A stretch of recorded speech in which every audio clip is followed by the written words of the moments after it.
আল্লাহ রাব্বুল আলামিন বলেন ওয়ায়ামকুরুনা ওয়ায়ামকুরুল্লাহ, তারা আপনার বিরুদ্ধে ষড়যন্ত্র করে আর আল্লাহ কৌশল অবলম্বন করে। আল্লাহ কি করে? আল্লাহ কি করে? আল্লাহ সাইডে দেয় না, ছাড় দেয়। কি বলেন? আল্লাহ কাউকে ছাড় দেয় কিন্তু ছেড়ে, কথা বলেন, ছেড়ে দেয় না, ছাড় দেয় কিছু সময়ের জন্য। আল্লাহ বলতেছেন ওয়াল্লাহু খায়রুল মাকিরিন, আর আল্লাহ হচ্ছে উত্তম কৌশলী। সুবহানাল্লাহ। আসসালামু আলাইকুম ওয়া রাহমাতুল্লাহ। ওয়া আলাইকুম আসসালাম। বিল্লাহি নাহমাদুহু ওয়া নাস্তাঈনুহু ওয়া নাস্তাগফিরুহ ওয়া নাউযু বিল্লাহি মিন শুরুরি আনফুসিনা ওয়া মিন সাইয়্যাতি আ'মালিনা। من يهدي الله فلا مضل له ومن يضلله فلا هادي له ونشهد أن لا إله إلا الله وحده لا شريك له ونشهد أن سيدنا حبيبنا ومولانا محمدا عبده ورسوله الذي أرسله بالحق بشيرا ونذيرا وداعيا إلى الله بإذنه وسراجا منيرا. أما بعد فأعوذ بالله من الشيطان الرجيم. بسم الله الرحمن الرحيم. وإذ يمكر بك الذين كفروا ليثبتوك أو يقتلوك أو يخرجوك ويمكرون ويمكر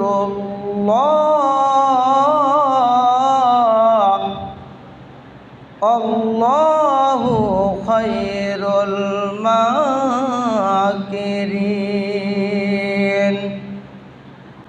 وقال تعالى أيضا قل إن كنتم تحبون الله فاتبعوني يحببكم الله ويغفر لكم ذنوبكم والله غفور رحيم.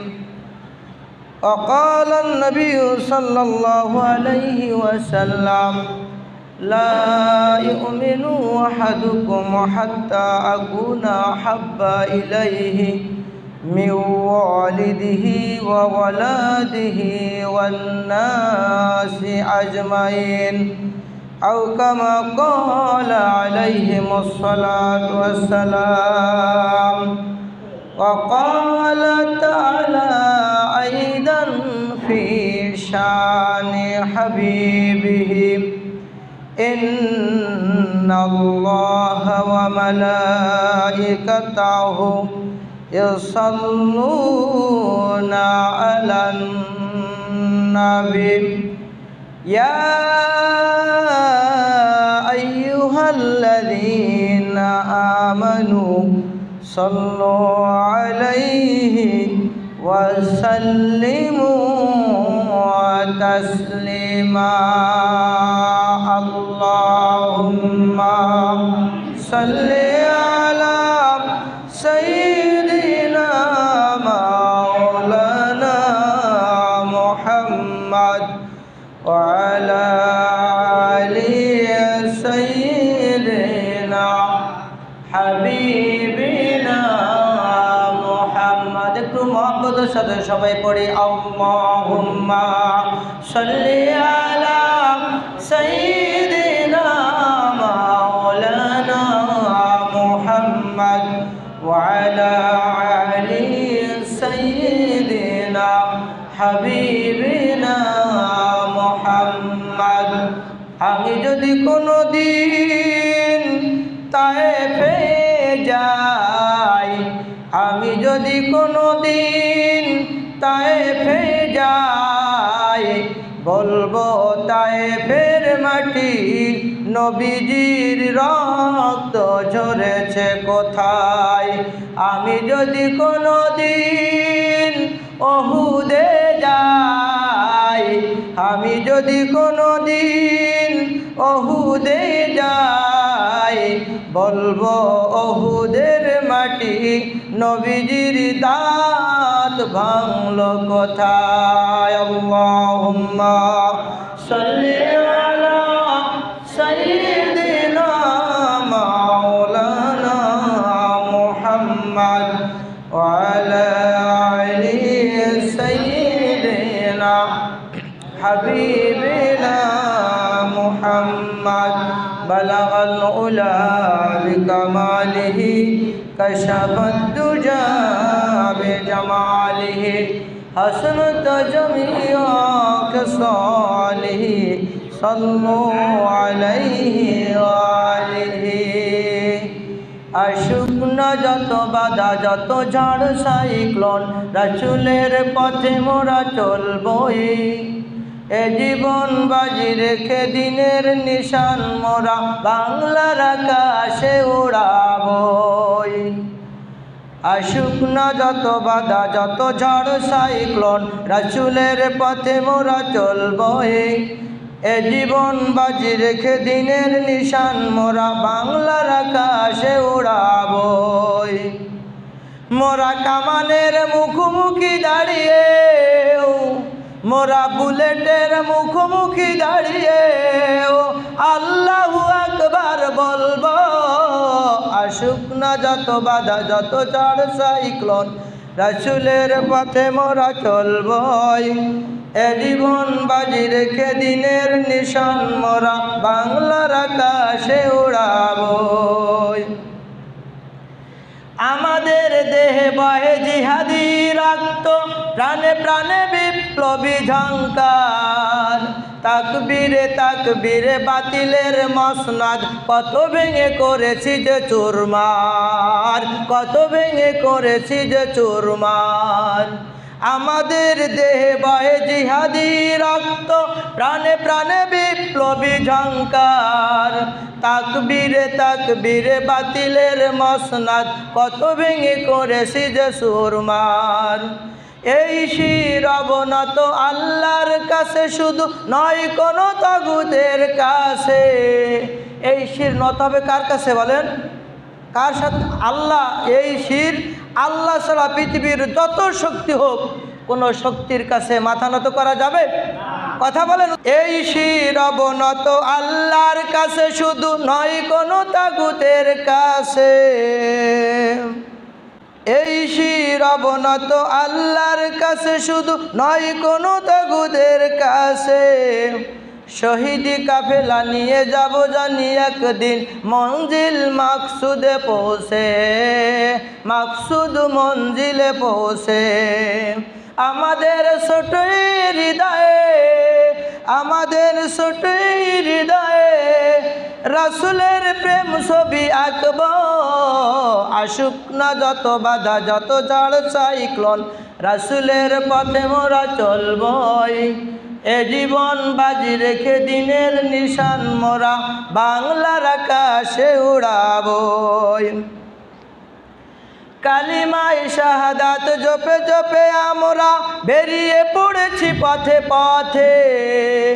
কেঁদো না মাগো যেতে যাও যেতে দাও বীর মুজাহিদের সাথে, বীর মুজাহিদের সাথে। জালিমের পাঞ্জায় বিশ্ব মুসলমান কান্নায় ভেঙেছে নীল আকাশ। আমরা ফোটাবো হাসি মজলুমানের মুখে, বুকে ঝড় তুলেছে বিশ্বাস, বুকে ঝড় তুলেছে বিশ্বাস।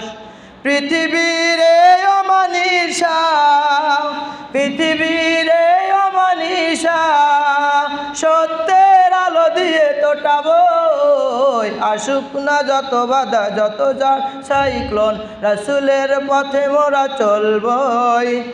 এ জীবন বাজি রেখে দিনের নিশান মোরা বাংলার আকাশে উড়াবই। সবাই বলি ইনশাআল্লাহ। ইনশাআল্লাহ। বাতিলের কাছে মাথা নত করব না। আল্লাহ যেন এই তৌফিক আমাদের সকলকে দান করে। সবাই আমিন। 1446 হিজরি সিরাতুন নবী মিলাদুন নবী উপলক্ষে আজকের এই গমনতলী গাজীপাড়া জামে মসজিদ কর্তৃক আয়োজিত আজকের এই অনুষ্ঠানের সম্মানিত সভাপতি, উপস্থিত আছেন অত্র মসজিদের সম্মানিত ইমাম জনাব মাওলানা রেজাউল করিম সাহেব, আমার সামনে বরিষ্ঠ অন্যান্য ওলামা হযরত, আমার মুরব্বী বাবাজিরা, যুবক ভাইরা, পর্দার অন্তরালের মা এবং ভগ্নীরা, সকলকে জানাই আন্তরিক সালাম। আসসালামু আলাইকুম ওয়া রাহমাতুল্লাহ। আল্লাহ সুবহানাহু ওয়া তাআলা যে মহান আল্লাহ সুবহানাহু ওয়া তাআলা রবিউল আউয়ালের শেষের দিকে হলেও রাসূল করিম সাল্লাল্লাহু আলাইহি সাল্লামের সিরাত জীবন বৃত্তান্ত জানার জন্য একটা অনুষ্ঠান করার আল্লাহ রাব্বুল আলামিন তৌফিক দান করলেন। সেই মহান মনিবের প্রতি সবাই প্রশংসা স্বরূপ দিল থেকে বলি আলহামদুলিল্লাহ। দরুদ আর সালাম প্রেরণ করি যেই নবী জনাবে মুহাম্মদ রাসূলুল্লাহ সাল্লাল্লাহু আলাইহি সাল্লামের আগমনের জন্য এই পৃথিবীতে এত আয়োজন। যেই নবী পৃথিবীতে না আসলে আপনি আমি কেউ আসতে পারতাম? সেই নবী জনাবে মুহাম্মদ রাসূলুল্লাহ সাল্লাল্লাহু আলাইহি সাল্লাম, যিনি তার দিন, আল্লাহর দিন এই জমিনে বাস্তবায়ন করার জন্য তার জীবনের শুরু হয়েছে কষ্ট দিয়ে এবং জীবনটা অতিবাহিত সমস্ত জিন্দেগিটা ইসলামের সেবা, ইসলামের খেদমত করা, ইসলামের প্রসার করার জন্য তিনি কষ্ট ক্লেশ করে গেছেন। শুধু কষ্ট করেন নাই, জীবনের বিভিন্ন ক্ষেত্রে তিনি অনেক বাধার সম্মুখীন হয়ে শরীর থেকে রক্ত ঝরাইছেন, ঠিক কিনা? সেই নবী জনাবে মুহাম্মদ রাসূলুল্লাহ সাল্লাল্লাহু আলাইহি সাল্লামের প্রতি সবাই দরুদ পেশ করে সবাই বলি সাল্লাল্লাহু আলাইহি সাল্লাম। সম্মানিত হাজিরিন, আমি আপনাদের সম্মুখে মহাগ্রন্থ কালামে পাক সূরা আনফাল, সূরার নাম কি? সূরা আনফালের 30 নম্বর আয়াত এবং মহাগ্রন্থ কালামে পাকের আরও একটা বৃহত্তম সূরা আলে ইমরানের একটি আয়াতে কারিমা, রাসূল করিম সাল্লাল্লাহু আলাইহি সাল্লামের মুখ নিশ্চিত অসংখ্য অমীয় বাণী থেকে ছোট একটা হাদিসের টুকরা বলেছি। আমি যা কিছু আলোচনা করব কোরআন এবং হাদিস থেকে বলার চেষ্টা করব। আল্লাহ সুবহানাহু ওয়া তাআলা যেন আমার কণ্ঠকে আল্লাহ রাব্বুল আলামিন তার দিনের কথা বলার সুযোগ করে দেয়। সবাই বলে আমিন। এই পৃথিবী ছিল ঘোর অন্ধকারে নিমজ্জিত। কিসের নিমজ্জিত ছিল বলেন?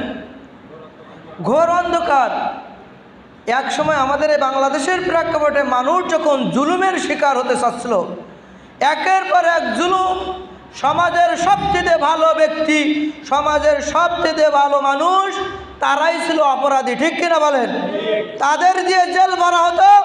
আর সমাজের সবচেয়ে নিকৃষ্ট, সমাজের সবচেয়ে টেন্ডারবাজি, চাঁদাবাজ, এলাকার সবচেয়ে মানুষটাকে মনে করে একটি মোস্তান, সন্ত্রাসী, তাদেরকে সমাজের নেতৃত্বে বসানোর কারণে তারা সমাজের ভালো মানুষ তাদের সামনে কথা বলতে পারতো না, ঠিক কিনা? এর চেয়ে কঠিন মুহূর্ত ছিল আল্লাহ রাব্বুল আলামিন যখন এই পৃথিবীতে ঘোর অন্ধকার নিমজ্জিত হতো, তখন রাসূল পাক প্রেরণ করতেন। আল্লাহ রাব্বুল আলামিন বলেন, ওয়ালাকাদ বাসনা ফি কুল্লি উম্মাতির রাসূলা আন ইবুদুল্লাহা ওয়াজতানিবুত তাগুত। আমি প্রত্যেক জাতির জন্য রাসূল প্রেরণ করেছি, আর এই রাসূলের দায়িত্ব ছিল পথ ভোলা মানুষদেরকে পথের দিশা দেওয়া, তাগুতকে বর্জন করে একমাত্র আল্লাহ সুবহানাহু ওয়া তাআলার ইবাদত করা। এই ব্রহ্মে আল্লাহ রাব্বুল আলামিন যুগে যুগে 1,24,000-এর বেশি পয়গম্বর প্রেরণ করেছেন। আর এই পয়গম্বরের মূল দায়িত্ব ছিল যে তাগুতের বিরোধিতা করে আল্লাহর তাওহীদ এই সমাজে বাস্তবায়ন করা। আল্লাহ নবী জনাবে মুহাম্মদ রাসূলুল্লাহ সাল্লাল্লাহু আলাইহি সাল্লাম, হযরত ঈসা আলাইহিস সালাতু ওয়াস সালামের ইন্তেকাল বছর মানুষ যখন আর কোনো নবী পৃথিবীতে আসলো না, এই পৃথিবীটা হয়ে গেল ঘোর অন্ধকারে নিমজ্জিত। যেই অন্ধকারের সীমা অনেক সময় এই বর্ণনা করতে গেলে অনেক আম মুসলমান আমি দেখি যখন বয়ান হয় চোখ দিয়ে দর দর করে পানি পড়ে। কি নিষ্ঠুরতা তারা ছিল, কি জাহেলিয়াতের ভিতরে ছিল। এ ঘটনা আমরা অনেকেই জানেন। হযরত রাসূল করিম সাল্লাল্লাহু আলাইহি সাল্লামের সাহাবী একজন নাম ছিলেন দাইহাতুল কালবি। এই দাইহাতুল কালবি রাসূল করিম সাল্লাল্লাহু আলাইহি সাল্লামের একজন বিশ্বস্ত সাহাবী ছিলেন। জিবরাইল আলাইহিস সালাম যখন আল্লাহর হাবিবের কাছে ওহী নিয়ে আসতেছেন, তার বিভিন্ন রকম পদ্ধতি ছিল। কোনো সময় ঘণ্টাধ্বনির মতন আওয়াজ হতো, কখনো জিবরাইল নিজে আকৃতিতে আসতো, কোনো সময় রাসূল করিম সাল্লাল্লাহু আলাইহি সাল্লামের স্বপ্ন দেখতেন। কি দেখতেন? নবী রাসূলদের স্বপ্ন কিন্তু ওহী। নবী রাসূলদের স্বপ্ন কি? আমরা তো অনেক আজে বাজে স্বপ্ন দেখি, তারা কিন্তু আজে বাজে স্বপ্ন দেখতো না, যেটাই স্বপ্ন দেখতো ওহী। আর একটা পদ্ধতি ছিল, 7টি পদ্ধতির ভিতরে একটা পদ্ধতি ছিল আল্লাহর হাবিব জনাবে মুহাম্মদ রাসূলুল্লাহ সাল্লাল্লাহু আলাইহি সাল্লামের কাছে যখন জিবরাইল ওহী নিয়ে আসতেন, তখন হযরত দাইহাতুল কালবির মতন আকৃতি ধারণ করে নবীজির সামনে এসে বসে যেত। সুবহানাল্লাহ বলেন। সাধারণ মানুষ সবাই বসতো, অন্যান্য সাহাবীরা বুঝতো উনি দাইহাতুল কালবির সাথে কথা বলতেছেন, আসলে উনি ছিলেন স্বয়ং জিবরাইল আলাইহিস সালাম। সুবহানাল্লাহ বলেন। প্রকৃত যে দাইহাতুল কালবি ছিল, এই দাইহাতুল কালবি জাহিলিয়াতের অমানিসা অন্ধকারে যখন নিমজ্জিত ছিল, তখন তিনি কিন্তু অনেক অন্যায় অপরাধ করেছেন। সেই যুগের মানুষগুলো কি আর অপরাধ করত? জীবন্ত একটা উট, এই উটের গোস্ত কেটে, পিছন দিক থেকে রান থেকে গোস্ত কেটে রান্না করে খেত, জীবন্ত উটের। নাউজুবিল্লাহ বলেন। কত কষ্ট বলেন! একটা জীবন্ত প্রাণীর গোস্ত কেটে রান্না করতো, তাকে জবাই করতো না। মহিলাদেরকে চলন্ত ঘোড়া ছুটিয়ে দিত, লেজের সাথে ওই মহিলাটার পাটা বেঁধে দিত, এই অবস্থায় ছুটিয়ে দিলে ওই মহিলাটা পাথরের কাছে ধাক্কা খাইতে খাইতে তার রক্ত চৌচির হয়েছে, মারা যেত। আউযুবিল্লাহ বলেন। শুধু কি তাই, কোনো মানুষ যদি কোনো মহিলা সন্তান জন্মগ্রহণ করাইতো, প্রসব করত, সে সমাজের সবচেয়ে নিকৃষ্ট নিগৃহীত হতো। এমনকি ওই মহিলা জন্মগ্রহণ করত, ওই বাচ্চাটাকে তারা জীবন্ত কবর দিত। বাচ্চারা সবাই পাশে পাশে বসাবেন, জীবন্ত কবর দিয়ে দিত। তা দাইহাতুল কালবি রাসূল করিম সাল্লাল্লাহু আলাইহি সাল্লামের সামনে আসতে খুব ভয় লাগতো, যে আমি তো ইসলাম কবুল করেছি, তারপরে যে আমি যে অপরাধ করেছি, আমার এই অপরাধ আল্লাহ ক্ষমা করেছে কিনা জানি না। তা রাসূল করিম সাল্লাল্লাহু আলাইহি সাল্লাম একদিন দাইহাতুল কালবিকে বলতেছে, তুমি আমার থেকে বেশি দূরে দূরে থাকো। আমি বুঝতে নবীদের কি, আমার নবী জনাবে মুহাম্মদ রাসূলুল্লাহ সাল্লাল্লাহু আলাইহি সাল্লামের 3000-এর বেশি মুজিজা ছিলেন। সুবহানাল্লাহ বলেন। তিনি সামনে যেমন দেখতেন, পিছনেও তেমন দেখতেন। যে আমাদের অনেক এলাকায় দেখি মানুষ বিভিন্ন রকম সামনে খুব প্রশংসা করে, পিছনে গিয়ে গীবত করে না, শাকায়াত করে। তা আমার নবী জনাবে মুহাম্মদ রাসূলুল্লাহ সাল্লাল্লাহু আলাইহি সাল্লামকে এড়িয়ে যাওয়ার কারোর ক্ষমতা ছিল না। দাইহাতুল কালবি বলতেছে, ইয়া রাসূলুল্লাহ, ইয়া হাবিবাল্লাহ, আপনার সামনে আমাকে যাইতে ভয় লাগে। তাহলে কী জন্য? বলতে জাহেলিয়াতের অমানিসা অন্ধকারের নিমজ্জিত যখন ছিল, এমন কোনো অপরাধ ছিল না আমরা করি নাই। ইয়া রাসূলুল্লাহ, ইয়া হাবিবাল্লাহ, জাহেলিয়াতের অমানিসা অন্ধকারের ভিতরে যখন আমরা ছিলাম, আমার জীবনের একটা ঘটনা আমাকে বারবার পীড়া দেয়। আল্লাহর হাবিব বলেছে, দাইহাতুল কালবি রে, কি এমন অপরাধ করেছো যে আল্লাহ মাফ করবে না? আল্লাহ রাব্বুল আলামিন বলেন, লা তাকনাতু মির রাহমাতিল্লাহ, ইন্নাল্লাহা ইয়াগফিরুয যুনুবা জামিয়া, ইন্নাহু হুয়াল গফুরুর রহিম। যে তুমি যদি অন্যায় পাহাড় পরিমাণ অন্যায় করে ফেলো, আল্লাহর রহমত থেকে নিরাশ হয়েও না, আল্লাহ রাব্বুল আলামিন সব গুনাহ মাফ করে দেবেন। সুবহানাল্লাহ বলেন। তাই উনি ভয় করতেছে, বলতেছি, ইয়া রাসূলুল্লাহ, ইয়া হাবিবাল্লাহ, আমার জীবনের একটা ঘটনা আমার বারবার পীড়া দেয়। আমি যখন জাহেলিয়াতের অমানিসা অন্ধকারে নিমজ্জিত ছিলাম, তখন আমি আমার স্ত্রীকে গর্ভবতী অবস্থায় রেখে আমি প্রবাসে চলে গেলাম। আমি প্রবাসে যখন চলে গেলাম, স্ত্রী একটা কন্যা সন্তান জন্ম দিল। ওই কন্যা সন্তানটা যখন জন্ম দিল, তার চেহারার দিকে তাকায়া আমার স্ত্রী তাকে বলতে পারে নাই, পূর্ণিমার চাঁদের মতন চেহারার দিকে তাকাইয়ে তার নাম রাখলো হুমায়রা। এই হুমায়রাকে সে লালন পালন করতে লাগলো, প্রতিপালন করতে লাগলো। আমি প্রবাস থেকে কয়েক বছর পরে যখন বাড়ি আসলাম, বাড়ি এসে দেখি আমার উঠানে, আমার বারান্দায় পূর্ণিমার চাঁদের মতন একটা মেয়ে দৌড়াদৌড়ি করে। আমি আমার স্ত্রীকে বললাম, এই মেয়েটাকে? আমার স্ত্রী তখন বলল, তখন তোমার সাথে আমি মিথ্যা বলেছিলাম, এই মেয়েটা হচ্ছে তোমার মেয়ে, দেখো না কত সুন্দরী। সুবহানাল্লাহ বলেন। আমার নিষ্ঠুর হৃদয় তখন গলল না, আমার পাষাণ হৃদয় তখন গলল না। আমি বললাম, আমি একজন মেয়ে সন্তানের বাবা হলাম, এই অপমান আমি সহ্য করতে পারবো না।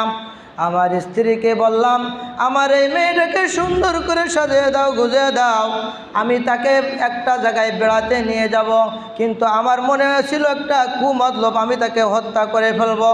আমার স্ত্রী ভালোভাবে তাকে সাজিয়ে দিল, গুজিয়ে দিল। আমি আমার জামার ভিতরে একটা শাবল জাতীয় কিছু রাখলাম, রাখার পরে আমি মরুভূমি দিয়ে যাচ্ছিলাম।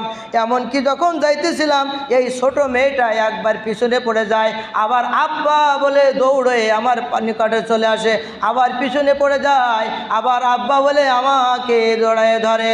যাইতে যাইতে আমি এখন মরুভূমির নির্জন ভূমিতে চলে গেলাম। কোনো দিকে কোনো মানুষের গুঞ্জন নাই, কোনো কোলাহল নাই। ওই মুহূর্তে আমার জামার অস্তিন থেকে শাবলটা আমি বাইর করলাম, মাটি গর্ত করতে লাগলাম। মাটি গর্ত করতে করতে যখন আমি গর্ত করতেছি, আমার সমস্ত শরীরটা ঘর্মাক্ত হয়ে যাচ্ছে, আমার খুব কষ্ট হচ্ছে।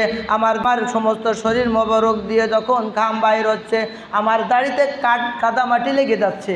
তখন ওই মেয়েটা আমার দাড়ি থেকে কাদা মাটি সরাই দিচ্ছে আর বলতেছে, আব্বা তুমি এত কষ্ট কেন করতেছো? সে তো জানে না যে আমি তার জন্য গর্ত খনন করতেছি, কবর খনন করতেছি, আমি তার জন্য আয়নাঘর নির্মাণ করতেছি। নাউযুবিল্লাহ বলেন। আমরা জানতেন না, আমরা কেউ জানতাম না কি মানুষ, কি নিষ্ঠুরতা। স্বাধীন সার্বভৌমত্বে একজন মানুষকে, নিরপরাধ মানুষকে নিয়ে যাওয়া হয়, কোনো কেস নাই, কোনো মামলা নাই, মকদ্দমা নাই, এই ব্যক্তিকে ধরে নিয়ে এমন নির্জনতা এলাকায় নিয়ে যায়, তার কোনো খবর মানুষের থাকে না। নাউযুবিল্লাহ বলেন। দীর্ঘ ইতিহাস। তখন ওই মেয়েটা বুঝলো না যে আমি তার জন্য কবর খনন করতেছি। যখন গর্ত খনন করা হয়ে গেল, একটা ধাক্কা দিয়ে আমি তাকে গর্তের ভিতরে ফেলে দিলাম। গর্তের ভিতরে যখন ফেলে দিয়েছি, ওই মেয়েটা বুঝতে বাকি ছিল না যে আমাকে এবার মেরে ফেলবে। আমার মেয়েটা আমার পা জড়ায় ধরলো, পা জড়ায় দিল। ঘটনাকালে শুনলে হবে না, এমন ইতিহাস বাংলার জমিনে হয়। নিরপরাধ ব্যক্তিকে ধরতে গেছে, আমার চোখের সামনে আমার মসজিদের ইমাম, মুসল্লি, বাচ্চা কাচ্চা সব ওটে হঠাৎ একটা মানুষ পা জড়ায় ধরে, বলে না না না না, সর্বশেষ কি 50,000 টাকা দাও, মাপ। নাউযুবিল্লাহ বলেন। এরকম নির্যাতন হয়েছে না হয় নাই? কথা বলেন, হয়েছে না হয় নাই? গরু একজন একটা বিক্রি করে নিয়ে এসে 80,000 টাকা হয়েছে, সংবাদ পেয়েছে, রাত্রি মানুষ এসে গেছে, তাই তুই এই করিস, ওরে ওই টাকাগুলো নিয়ে ওর নিরপরাধ ব্যক্তিকে তার টাকাগুলো নিয়ে যায়। নাউযুবিল্লাহ বলেন। এইটা বাস্তব ইতিহাস। রাসূল করিম সাল্লাল্লাহু আলাইহি সাল্লামের সাথে দায়াতুল কলবি বলতেছি, ইয়া রাসূলুল্লাহ, ইয়া হাবিবাল্লাহ গো, আমার মেয়েটা যখন আমি গর্তে ফেলে দিলাম, ও আমার পা জড়ায় ধরল, বললো, আব্বা আমি যে তোমার মেয়ে, এই পরিচয় আমি কারোর সাথে বলবো না, আমি দেশান্তরিত হয়ে যাব, আমি তোমার পরিচয় গোপন করব, আমাকে তুমি মেরো না, আমাকে অন্তত একটু জানে বেঁচে দাও। আমার নিষ্ঠুর হৃদয় গলল না, আমি তাকে গর্তের ভিতরে দিয়ে মাটি চাপা দিচ্ছে লাগলাম। পরিশেষে দূর থেকে একটা পাথর এনে যখন আমার এই পূর্ণিমার চাঁদটা এই তার মাথায় ফেলে মারলাম, তার মুখ থেকে ফিনকি ধরে রক্ত বাইর হলো, আর সে আব্বা বলে একটা চিৎকার মেরেছিল। ইয়া রাসূলুল্লাহ, ইয়া হাবিবাল্লাহ গো, সেই আব্বা বলার ডাক আমি বলতে পারি না। ইয়া রাসূলুল্লাহ, ইয়া হাবিবাল্লাহ গো, আমার গুনাহ মাফ হয়েছে কিনা জানি না। সম্মানিত হাজরিন, আল্লাহ রাব্বুল আলামিন এই পৃথিবীতে রাসূল প্রেরণ করার মূল উদ্দেশ্য এই সমস্ত অজ্ঞতা, অবিচার, অন্ধকার থেকে মানুষদেরকে ফিরিয়ে রাখার জন্য। আচ্ছা, নবী কি আর পৃথিবীতে আসবে? নবী কি আর আসবে? মা কানা মুহাম্মাদুন আবা আহাদিম মির রিজালিকুম ওয়ালাকিন রাসূলুল্লাহি ওয়া খাতামান নবীয়্যিন। যে রাসূল মুহাম্মদ কোনো পুরুষের পিতা নয়, কোনো পুরুষের পিতা নয়, যে তিনি পরবর্তী প্রজন্মে তার প্রজন্মের পর প্রজন্ম জন্মগ্রহণকে কন্যা, তিনি কোনো পুরুষের পিতা নয়, তিনি হচ্ছে শেষ নবী। তিনি কি? তারপরে আর কোনো নবী পৃথিবীতে আসবে না। সম্মানিত হাজির, নদীর কথা না কথা যে আয়াতটা বলতে সেখানেই আমি আলোচনা করবো ইনশাআল্লাহ। রাসূল করিম সাল্লাল্লাহু আলাইহি সাল্লাম পৃথিবীতে আসলেন 570 খ্রিস্টাব্দে। কত খ্রিস্টাব্দে? সবাই বলেন কত খ্রিস্টাব্দে? 570 খ্রিস্টাব্দে। আমরা প্রাইমারি স্কুলে অনেক সময় পড়ে, কিন্তু আমাদের বাস্তব এই দেশে 90% মুসলমানের দেশে নবীর জীবনী কোনোদিন পড়ানো হয় না। এই পৃথিবীতে আপনি যদি অনুসরণীয় আদর্শ কাউকে বানাতে চান, কোনো নেতার পিছনে ঘুরলে আপনি তার আদর্শ গ্রহণ করলে আপনি প্রকৃত মানুষ হতে পারবেন না। আদর্শ যদি গ্রহণ করা লাগে, মুহাম্মদুর রাসূলুল্লাহ সাল্লাল্লাহু আলাইহি ওয়াসাল্লাম হচ্ছেন উত্তম আদর্শের প্রতীক। আল্লাহ রাব্বুল আলামিন এই পৃথিবীতে যত নবী রাসূল প্রেরণ করেছেন, প্রত্যেক নবী রাসূলকে অসংখ্য শক্তি দিয়েছেন, অসংখ্য মর্যাদা দিয়েছেন, কারামতি দিয়েছেন। কাউকে বেশি দিয়েছেন, কাউকে কম দিয়েছেন, কিন্তু প্রত্যেক নবী রাসূলকে 3টা জিনিস দিয়েছেন। কয়টা জিনিস? কয়টা? 3টা জিনিস যে নবী তার দেওয়া হয়েছে। তার ভিতরে 1 নম্বরে প্রত্যেক নবীকে আল্লাহ রাব্বুল আলামিন উত্তম চরিত্র দেওয়া হয়েছে। কি হয়েছে? আমাদের সমাজে কিছু কিছু মানুষ নেতার পিছনে স্লোগান দেয়, অমুক নেতার চরিত্র ফুলের মতন, বলেন একটু কথা বলেন, অমুক নেতার চরিত্র ফুলের মতন পবিত্র। কিন্তু আসলে কি তার চরিত্র ফুলের মতন? বলেন ফুলের মতন? আপনার সাথে মোলাকাত করার সময় একরকম করে, আর ওই হোটেল শেরাটনে যে তার চরিত্রটা পাল্টে যায়। নাউজুবিল্লাহ বলেন। দিনের বেলায় চরিত্র একরকম থাকে, আবার রাতের বেলায় আরেক রকম চরিত্র থাকে। সম্মানিত হাজিরিন, রাসূল করিম সাল্লাল্লাহু আলাইহি ওয়াসাল্লামের চরিত্র সার্টিফাইড করছেন আম্মা আয়েশা। আম্মা আয়েশা বলতে যে তোমরা কি কোরআন পড়ো না? ইন্নাকা লাআলা খুলুকিন আযীম। তিনি হচ্ছেন মহান চরিত্রের, যে সূরা কলমের ভিতরে আল্লাহ রাব্বুল আলামিন বর্ণনা করছেন। সুবহানাল্লাহ। 2 নম্বরে রাসূল করিম সাল্লাল্লাহু আলাইহি ওয়াসাল্লামকে আল্লাহ রাব্বুল আলামিন ওহী দান করেছেন। কি দান করেছেন? ওহী ছাড়া কোনো ব্যক্তি নবী কিংবা রাসূল দাবি করতে পারে না। ওয়া মা ইয়ানতিকু আনিল হাওয়া ইন হুয়া ইল্লা ওয়াহয়ু ইউহা। মুহাম্মদ নিজের প্রবৃত্ত থেকে কোনো কথা বলে না, তিনি সেটা বলে, সেটা হচ্ছে ওহী। সুবহানাল্লাহ। 3 নম্বরে ছিল মুজিজা। মুজিজা পাওয়ার, এমন একটা শক্তি, অলৌকিক ঘটনা, যেই ঘটনাটা কোনো সাধারণ বিষয়কে তুচ্ছতাচ্ছিল্য করে তার সাথে অন্য কিছু ঘটনা ঘটে ফেলে। মুজিজা তার আবিধানিক অর্থ হলো অলৌকিক ঘটনা। আর এই মুজিজা ছাড়া কোনো নবুয়তের কাজ পরিচালনা করতে পারে নাই। প্রত্যেক নবী রাসূলকে আল্লাহ রাব্বুল আলামিন কম বেশি মুজিজা দান করেছেন, অলৌকিক ঘটনা দান করেছেন। তার ভিতরে যত নবী রাসূলকে আল্লাহ রাব্বুল আলামিন মুজিজা দান করেছেন, সবচেয়ে বেশি মুজিজা দান করেছেন আপনার আমার নবী জনাবে মুহাম্মদ রাসূলুল্লাহ সাল্লাল্লাহু আলাইহি ওয়াসাল্লামকে। সুবহানাল্লাহ। আর এই পৃথিবীতে যত নবী মুজিজা নিয়ে আসছিল, মুজিজা তারা ইন্তেকাল হয়েছে, মুজিজা নিয়ে গেছে। যেমন হযরত মুসা আলাইহিস সালামের মুজিজা ছিল লাঠি সাপ হয়ে যেত, যখন জমিনে সে লাঠিটা ছেড়ে দিত সাপ হয়ে যেত না। হযরত ঈসা আলাইহিস সালাম মৃত্যুকে জীবিত করতে পারত। হযরত দাউদ আলাইহিস সালামকে আল্লাহ রাব্বুল আলামিন সুন্দর কণ্ঠ দান করেছিলেন। এই কণ্ঠে তার যখন জাবুর কিতাব তেলাওয়াত করত, তখন সমুদ্রের মাছগুলো কিনারা এসে হযরত দাউদ আলাইহিস সালামের তেলাওয়াত শুনতো। সুবহানাল্লাহ। আল্লাহ রাব্বুল আলামিন দাউদ আলাইহিস সালামের কাছে মুজিজা দিয়েছিলেন যে এই লোহা তার হাতে মাটির মতো নরম হয়ে যেত। সুবহানাল্লাহ বলেন। লোহা যদি হাত দিয়ে চেপে ধরতো, লোহা দিয়ে যা বানানোর ইচ্ছা করতো সেটা হয়ে যেত। সুবহানাল্লাহ বলেন। হযরত সুলাইমান আলাইহিস সালাম দীর্ঘ যে সিংহাসন ছিল, এই সিংহাসনটা বিনা মেশিনে, বিনা ইঞ্জিনে আকাশ দিয়ে উড়ে বেড়াতো। সুবহানাল্লাহ। প্রত্যেক নবী দুনিয়া থেকে চলে গেছে, কিন্তু দুনিয়া থেকে চলে যাওয়ার সাথে সাথে তার মর্যাদাটাও সাথে করে নিয়ে গেছে। আর আপনার আমার নবী জনাবে মুহাম্মদ রাসূলুল্লাহ সাল্লাল্লাহু আলাইহি সাল্লামকে আল্লাহ 3000-এর বেশি মর্যাদা দিয়েছেন। আর এই 3000-এর বেশি মর্যাদার ভিতরে সর্বশ্রেষ্ঠ মর্যাদা আল্লাহ রাব্বুল আলামিনের কোরআন। কোন সুবহানাল্লাহ। এই কোরআন এমন একটা গ্রন্থ, এই কোরআন যদি আপনি আস্তে আস্তে পড়েন তাহলে আপনি মনে করেন যে কি সুন্দর একটা কবিতা পড়তেছে। সুবহানাল্লাহ বলে। কোরআন কি সুন্দর একটা সুর। আপনারা জানেন হযরত ওমরের মতন ব্যক্তি তিনি কোরআন শুনে মুসলমান হয়েছেন। আর আজকে কোরআন শরীফ তেলাওয়াত করতে আমাদের মন চায় না, আমাদের অন্য অন্য ক্ষেত্রে আমাদের মনটা সবসময় সেদিকে চলে যায়। সম্মানিত হাজিরিন, এই কোরআন যদি আপনি আস্তে আস্তে পড়েন মনে হচ্ছেন কবিতা পড়তেছেন, আবার যদি খুব দ্রুত পড়েন তা মনে হচ্ছে যেন আপনি কোনো গদ্য পড়তেছেন। সুবহানাল্লাহ বলেন। আল্লাহ রাব্বুল আলামিন বলেন ওয়াশ-শামসি ওয়া দুহাহা ওয়াল কমারি ইযা তালাহা ওয়ান নাহারি ইযা জাল্লাহা ওয়াল লাইলি ইযা ইয়াগশাহা। এভাবে সুন্দর করে মিল করে দেওয়া। সুবহানাল্লাহ বলেন।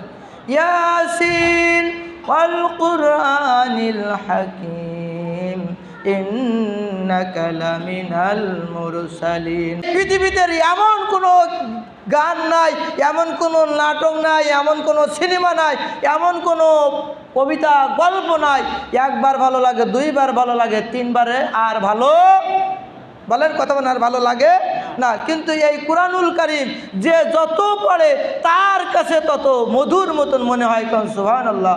তাহলে বলতেছিলাম আমি কুরআনুল কারীমের সূরা আনফালের 30 নম্বর আয়াত থেকে তেলাওয়াত করেছি। রাসূল করিম সাল্লাল্লাহু আলাইহি সাল্লাম 570 খ্রিস্টাব্দে জন্মগ্রহণ করলেন।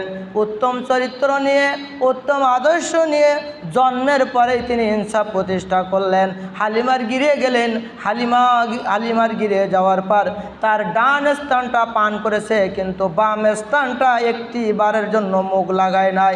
তার মানে বোঝা যায় আমার নবী কেবল 40 বছর জীবনে, 40 বছর বয়সে নবুয়ত পাওয়ার পরে কিন্তু ইনসাফ করেছে তা না, তিনি ইনসাফের নবী ছিলেন জন্ম থেকে। কোন সুবহানাল্লাহ। রাসূল করিম সাল্লাল্লাহু আলাইহি সাল্লামের জীবন মূলত 3 ভাগে বিভক্ত। প্রথম আয়াত নাযিল হয় ইকরা বিসমি রাব্বিকাল্লাযী খলাক। এই আয়াতে নবী করিম সাল্লাল্লাহু আলাইহি সাল্লাম বড় নাজিল হয়। রাসূল করিম সাল্লাল্লাহু আলাইহি সাল্লাম নবুয়তের 13 বছর ছিলেন মক্কায়। কয় বছর? 13 বছর মক্কায় ছিলেন। যখন কাফেররা অত্যাচারের স্টিম রোলার চালাতে লাগলো তখন তিনি মক্কা থেকে হিজরত করে মদিনায় চলে গেলেন। রাসূল করিম সাল্লাল্লাহু আলাইহি সাল্লাম 40 বছরে নবুয়ত পেলেন। নবুয়তের প্রথমের দিকে তিনি গোপনে গোপনে দিনের দাওয়াত দিতে লাগলেন। গোপনে গোপনে কী দিতে লাগলেন? দিনের দাওয়াত দিতে লাগলেন। পরবর্তীতে আল্লাহ রাব্বুল আলামিন আয়াত নাজিল করলেন সূরা শুরা ওয়া আনজির আশিরাতাকাল আকরাবিন। হে রাসূল, গোপনে গোপনে দাওয়াত দেওয়ার সময় আর নাই। এখন আপনাকে সমস্ত মানুষের একত্রিত করে ওই রেসকোর্স ময়দানে তোমাকে বক্তৃতা দিতে হবে, ভাষণ দিতে হবে, তাওহীদের বাণী পৌঁছাতে হবে। পাহাড়ের পদদেশে উঠে গেলেন। আল্লাহর নবী জনাবে মুহাম্মদ রাসূলুল্লাহ সাল্লাল্লাহু আলাইহি সাল্লাম লাল পতাকা তুলে দিলেন। ইয়া সাবা ইয়া সাবা বলে যখন ডাক দিলেন, সমস্ত কুরাইশরা তখন পাহাড়ের পাদদেশে উপস্থিত হলো। নবীজি তখন বললেন, ও আমার উপস্থিত জনতা, আমি যদি বলি পাহাড়ের পাদদেশে একদল শত্রু সৈন্য আমাদের উপরে আক্রমণ করার জন্য সশস্ত্র প্রস্তুতি নিচ্ছে, আপনারা কি সবাই বিশ্বাস করবেন? সব মানুষ বিশ্বাস বলল, হ্যাঁ আপনি হচ্ছেন আল আমিন, আপনি যেটাই বলেন সেটাই সত্য, আপনি কখনো মিথ্যা বলেন না। হ্যাঁ, আমরা সবাই এক ব্যক্তি সেটা মেনে নিলাম। নবীজি তখন বললেন, আমি তোমাদেরকে জাহান্নামের আযাবের ভয় দেখাই, তোমরা সবাই পড়ে নাও লা ইলাহা ইল্লাল্লাহু মুহাম্মাদুর রাসূলুল্লাহ। বলতেছে আবু লাহাব বলতেছে, ধ্বংস, তুমি কি এই জন্য আমাদেরকে ডাক দিয়েছো? আল্লাহ রাব্বুল আলামিন আয়াত নাযিল করেন সূরা লাহাব, তাব্বাত ইয়াদা আবি লাহাবি ওয়া তাব।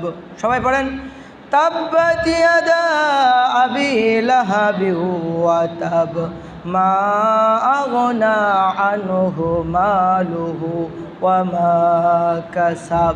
আল্লাহ রাব্বুল আলামিন বলছেন ধ্বংস আবু লাহাবের দুই হাত। কয় হাত? দুই হাত। তার দুইটা হাত কিন্তু কেবল ধ্বংস হলে হবে না, হাত হচ্ছে সবচেয়ে মানুষের বড় শক্তিশালী হচ্ছে মানুষের ক্ষমতার হাত। এই ক্ষমতার হাত কিন্তু ধ্বংস না হলে, ক্ষমতার হাত কথাটা বুঝেছেন তো? ক্ষমতার হাত, ক্ষমতার হাত বলে একটা মানুষ খুব শক্তিশালী, খুব শক্তিশালী, খুব বীর পলোয়ার।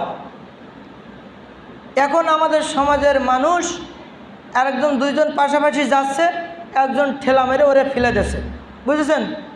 ঠেলা মেরে কী করছে? ফেলে দিয়েছে। তখন ও আবার উঠেছে,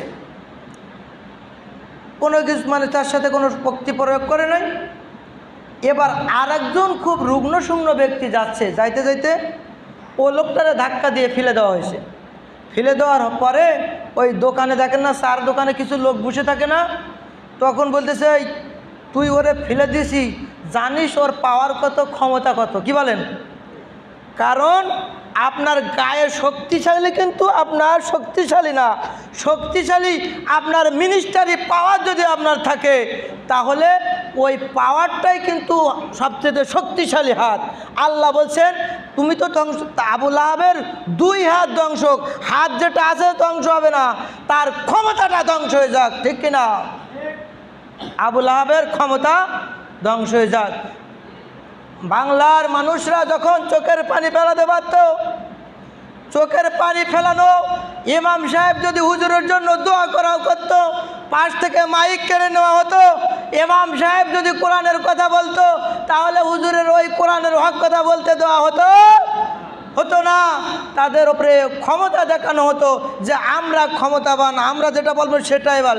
হুজুর বলে আমি তো কোরআন থেকে বলতেছি, বলতেছি কে কোরআনের কথা এখানে রাখ। মাওলানা আল্লামা দেলাওয়ার হোসেন সাঈদী, যার কথা শুনলে শরীরের পশমগুলো হারিয়ে যায়, এই হুজুরের জন্য মানুষরা ইমাম সাহেবরা দোয়া করতে পারতো না, ঠিক কিনা বলেন? ছিল কি?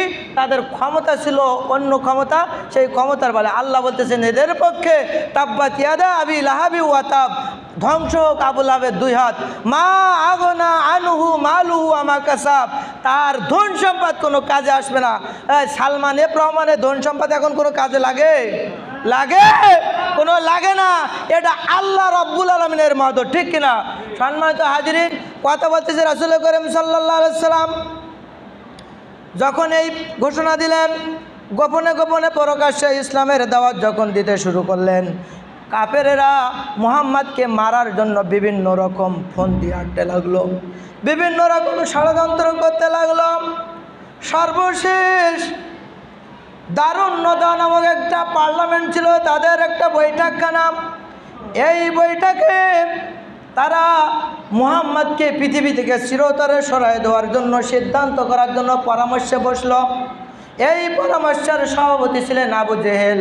এই আবু জেহেল ছিল এই দারুন্নদা বৈঠকের সভাপতি। আর এখানে উপদেষ্টা সালমান এফ রহমানের মতন একজন উপদেষ্টা মিস্টার ইবলিশও উপস্থিত হয়ে গেল, নাউজুবিল্লাহ বলেন। তাই এই পরামর্শ বৈঠকে আলোচনা করা হচ্ছে যে মুহাম্মদকে আমরা নির্বাসিত করব, এই দেশ থেকে অন্য দেশে পাঠিয়ে দেব। তখন সংসদের যারা অন্য অন্য ব্যক্তিরা ছিল, বিশেষ করে মিস্টার ইবলিস, ওই মিস্টার ইবলিস বলতেছে মুহাম্মদকে যদি দেশ থেকে বাহির করে দেওয়া হয়, অন্য কোনো জায়গায় গিয়ে সে জনমত সৃষ্টি করবে, সে তার মানুষগুলো, সেই দেশের মানুষগুলো তার দলের ভুক্ত করবে, করে আবার আমাদের উপরে আক্রমণ করবে। এটা হতে দেওয়া যাবে না। বরং কী করা যায়, মুহাম্মদের জন্য একটা জেল, একটা লোহার খাঁচা বানানো হোক, একটা আয়নাঘর বানানো হোক, এই ঘরের ভিতরে তাকে আটকায় রাখা হোক। এই আটকায় রাখা হওয়ার পরে সে যেন আর মানুষের সাথে কথা বলতে না পারে, কোনো মানুষের সাথে যোগাযোগ করতে না পারে। তখন মিস্টার ইবলিস পরামর্শ দিচ্ছে, এটা করেও কিন্তু মুহাম্মদকে নির্ভীত করা যাবে না। এই লোহার কাঁচা মুহাম্মদকে ভাঙার ক্ষমতা আছে, এই লোহার কাঁচা চৌচির করে কিন্তু তিনি বাইর হয়ে যাবে, এই পরামর্শ নেওয়া যাবে না। সর্বশেষ আবু জেহেল সিদ্ধান্ত দিল মুহাম্মদকে দুনিয়া থেকে চিরতরে সরাইয়ে দেওয়া, মুহাম্মদকে হত্যা করার জন্য প্রত্যেক গোত্র থেকে একজন করে যুবক, সবচেয়ে বলিষ্ঠ, সবচেয়ে পালোয়ান ওই ব্যক্তি খোলা তরবারি নিয়ে মুহাম্মদকে পৃথিবী থেকে চিরতরে পৃথিবী থেকে সরাইয়ে দিতে হবে, তাকে হত্যা করতে হবে। এই পরামর্শের মূল কারণ হচ্ছে যে আমরা যদি বিভিন্ন গোত্র থেকে কোনো ব্যক্তিকে আমরা নেই, তাহলে কোনো গোত্রপতি কোনো গোত্রের প্রতি কেউ দোষারোপ করতে পারবে না। এমন পরামর্শ সবাই তখন মিস্টার ইবলিস বলতেছে, ইট ইজ রাইট ডিসিশন, এটাই সঠিক সিদ্ধান্ত। এটা কি? এটাই সঠিক সিদ্ধান্ত। তাকে মারার জন্য প্রত্যেক যুবকের প্রত্যেক গোত্র থেকে যুবকদেরকে বাহির করে দেওয়া হলো। মুহাম্মদকে যে হত্যা করতে পারবে তাকে সবচেয়ে বড় পুরস্কার তৎকালীন যুগে 100 লাল উট পুরস্কার দেওয়ার ঘোষণা করা হয়। নাউজুবিল্লাহ বলেন। দারুন নদা বৈঠাকেতে কাফেরের দল চিন্তা করে, দারুন নদা বৈঠাকেতে কাফেরের দল যুক্তি করে, কেমন করে নবীজিকে দমন করা যায়, জন্মভূমির মায়ায় নবী ফিরে ফিরে চায়। আল্লাহ নবী জানাবে মুহাম্মদ রাসূলুল্লাহ সাল্লাল্লাহু আলাইহি ওয়াসাল্লাম এই যখন সিদ্ধান্ত, আল্লাহ রাব্বুল আলামিন আয়াত নাজিল করলেন, ওয়া ইয ইয়ামকুরু বিকাল্লাযীনা কাফারু লিয়ুসবিতুকা আও ইয়াকতুলুকা আও ইখরিজুক ওয়া ইয়ামকুরুনা ওয়া ইয়ামকুরুল্লাহ ওয়াল্লাহু খায়রুল মাকিরিন। আল্লাহ বলতেছেন, হে নবী, আপনার বিরুদ্ধে তারা সিদ্ধান্ত গ্রহণ করে, ষড়যন্ত্র করে, আপনাকে নির্বাসিত করবে, আপনাকে হত্যা করবে, অথবা আপনাকে জেলের ভিতরে বন্দি করবে। আল্লাহ রাব্বুল আলামিন বলেন, ওয়ায়ামকুরুনা ওয়ায়ামকুরুল্লাহ, তারা আপনার বিরুদ্ধে ষড়যন্ত্র করে আর আল্লাহ কৌশল অবলম্বন করে। আল্লাহ কি করে? আল্লাহ কি করে? আল্লাহ সাইডে দেয় না, ছাড় দেয়। কি বলেন? আল্লাহ কাউকে ছাড় দেয় কিন্তু ছেড়ে, কথা বলেন, ছেড়ে দেয় না, ছাড় দেয় কিছু সময়ের জন্য। আল্লাহ বলতেছেন ওয়াল্লাহু খায়রুল মাকিরিন, আর আল্লাহ হচ্ছে উত্তম কৌশলী। সুবহানাল্লাহ। রাসূল করিম সাল্লাল্লাহু আলাইহি সাল্লাম হিজরত করার যখন আল্লাহর নির্দেশ করে গেলেন, হযরত আবু বকরের বাড়িতে এক দরজায় ধাক্কা মারতেছে, আবু বকর অমনি দরজা খুলে বলতেছে, লাব্বাইক ইয়া রাসূলুল্লাহ ইয়া হাবিবাল্লাহ। সুবহানাল্লাহ।